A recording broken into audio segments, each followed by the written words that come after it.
Hi. Do you like to have people visit your house? Do you like it when friends come over or family? I do. I love having company. I love having my relatives over and friends. This book is called The Relatives Came. This is written by Cynthia Rylant and illustrated by Stephen Gamow. It was the summer of the year when the relatives came. They came up from Virginia. They left when their grapes were nearly purple enough to pick, but not quite yet.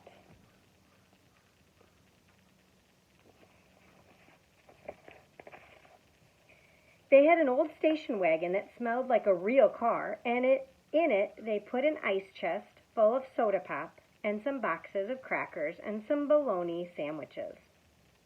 And up they came from Virginia. They left at 4 in the morning when it was still dark, before even the birds were awake.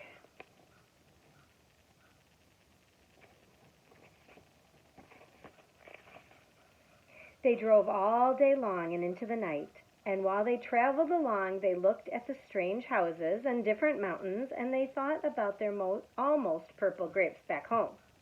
They thought about Virginia, but they thought about us too, waiting for them.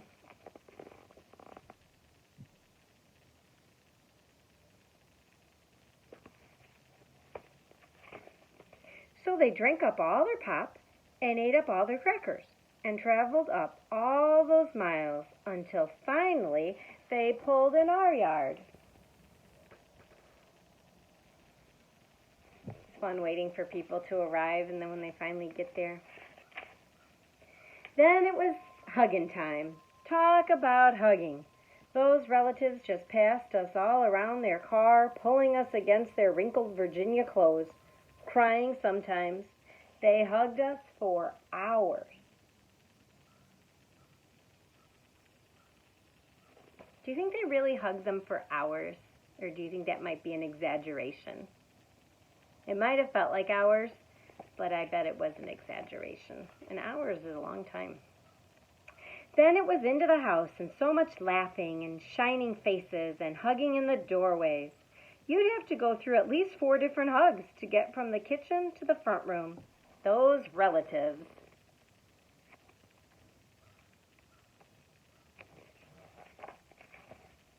And finally, after a big supper, 2 or 3 times around, until we got a turn at the table, there was quiet talk, and we were in 2s and 3s through the house.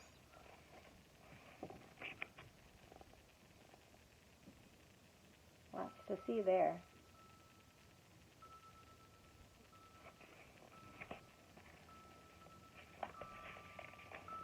The relatives weren't particular about beds, which was good since there weren't any extras, so a few squeezed in with us, and the rest slept on the floor, some with their arms thrown over the closest person, or some with an arm across one person and a leg across another person.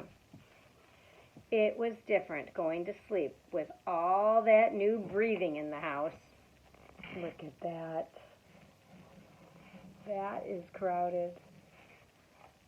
Look at Grandma. Hope she doesn't fall off the bed. The relatives stayed for weeks and weeks. They helped us tend the garden, and they fixed any broken things they could find. Boy, they were sure helpful.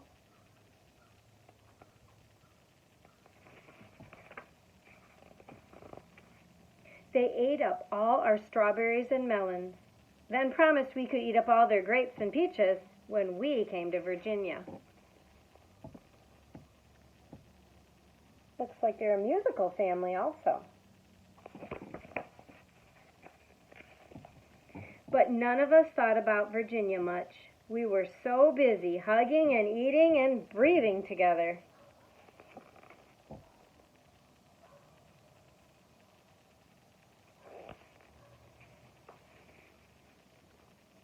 Did you see the cute dog got into the picnic?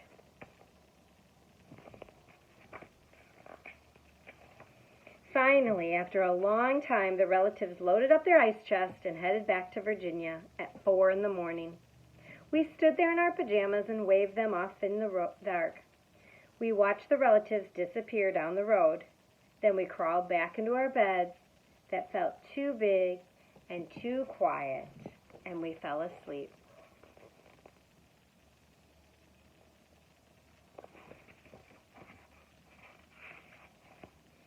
And the relatives drove on all day long and into the night.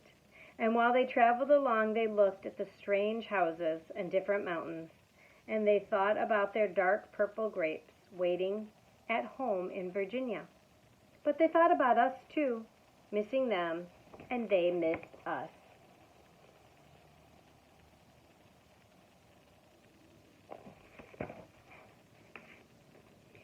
And when they were finally home in Virginia, they crawled into their silent, soft beds and dreamed about the next summer.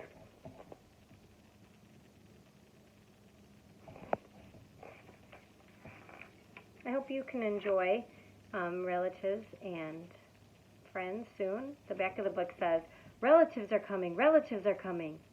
And there's going to be a whole lot of hugging and laughing and eating until the moment they leave.